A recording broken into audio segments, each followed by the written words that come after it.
Saudaraku yang dicintai Allah Ta'ala, saya doakan semoga Anda selalu dalam keadaan sehat, diberikan barokah sehat, dibukakan pintu rezeki seluas-luasnya, sebanyak-banyaknya, dan semoga Anda dan keluarga selalu mendapatkan keajaiban dari Allah Subhanahu wa Ta'ala sepanjang hidup Anda. Amin ya Rabbal 'Alamin. Saya ingin bercerita tentang kupu-kupu. Sebut saja namanya Joni. Joni ini orang yang sangat suka, sangat cinta, dan sangat hobi dengan kupu-kupu. Saking hobinya dengan kupu-kupu, dari Senin sampai Sabtu dia gunakan untuk menangkap kupu-kupu. Suatu hari di Senin pagi yang sangat cerah, Joni keluar dari rumahnya dengan bertujuan ingin mencari kupu-kupu menggunakan jaring penangkap kupu-kupu yang sangat besar dan ampuh untuk mengambil kupu-kupu.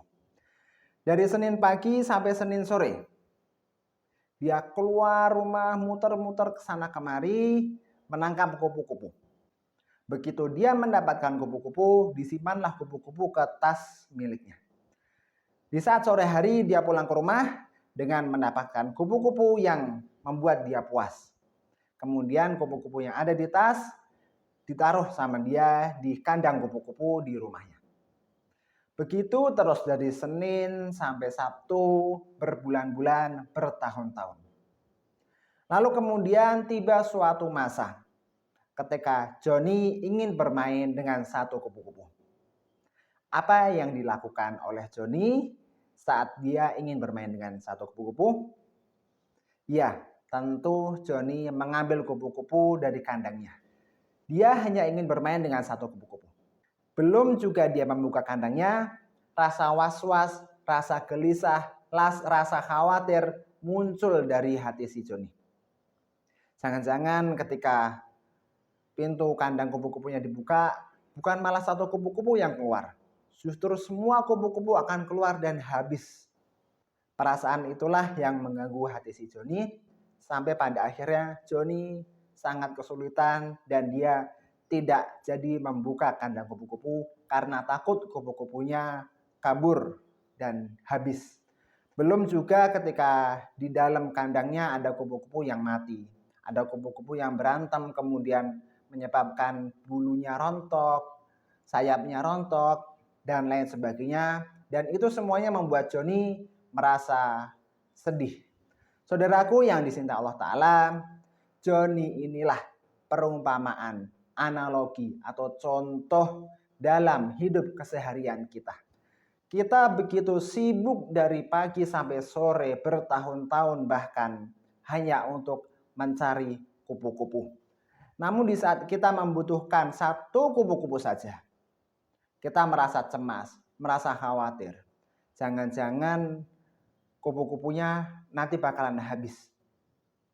Bukan malah bahagia yang didapat, justru malah was-was yang didapat. Rasa khawatir yang berlebihan yang didapat. Ketika Anda ingin menikmati dunia, ketika Anda ingin memiliki mobil mewah, rumah mewah, Anda pun mendapatkannya dengan kupu-kupu. Namun ternyata kupu-kupu yang Anda pinjam dari bank atau instansi lainnya itu tidak juga membuat Anda merasa bahagia. Begitulah kira-kira analoginya. Lalu sebuah pertanyaan muncul. Untuk mencari kupu-kupu, kenapa harus menangkap kupu-kupu menggunakan jaring? Kenapa kita tidak mendatangkan kupu-kupu saja?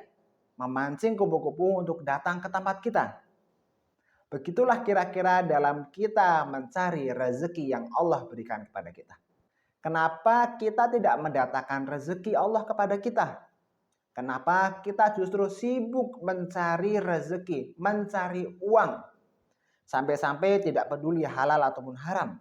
Sampai-sampai tidak peduli dengan kompetitor. Saling sikut pun terjadi, saling menjatuhkan antar kompetitor pun terjadi. Dan berbagai macam persaingan yang tidak sehat.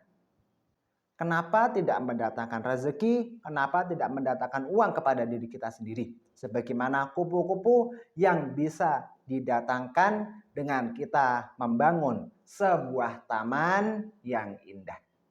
Walaupun untuk membuat taman yang sangat indah tidak bisa dengan cara instan.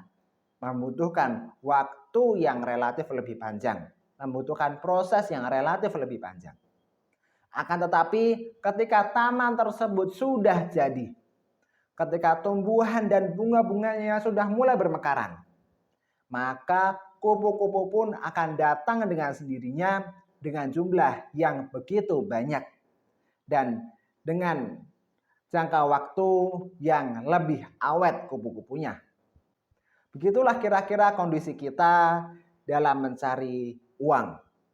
Secara tidak langsung pendidikan yang saat ini Anda dan saya lakukan, pendidikan yang kita konsumsi di negara ini, kita diajarkan untuk mencari kupu-kupu, untuk saling berkompetisi, untuk saling senggol-menyenggol, berkompetisi dengan tidak sehat. Maka di kesempatan kali ini saya mengajak Anda untuk kita beralih, untuk kita banting setir dengan cara kita memiliki kebun yang indah untuk mendatangkan kupu-kupu. Kemudian bagaimana cara kita untuk membangun taman yang indah dalam mendatangkan kupu-kupu? Yaitu dengan cara kita memperindah diri sendiri. Memperbaiki hubungan kita dengan Sang Maha Kuasa Allah Subhanahu wa taala dan memperbaiki hubungan kita dengan sesama makhluk Allah. Dan juga kita membersihkan hati kita dengan segala macam perbuatan dosa. Sadar atau tidak, di saat kita menyinggung saudara kita, di saat kita berbuat buruk kepada manusia yang lain, disitulah kita telah mengotori taman hidup kita. Sehingga tidak heran, mungkin banyak dari manusia sudah kaya secara finansial, uang sudah banyak, tetapi kebahagiaan belum juga didapatkan. Mungkin karena cara mencarinya dengan mencari jaring kupu-kupu. Terlihat banyak oleh mata kita, akan tetapi tidak ada rasa bahagia di dalam hati.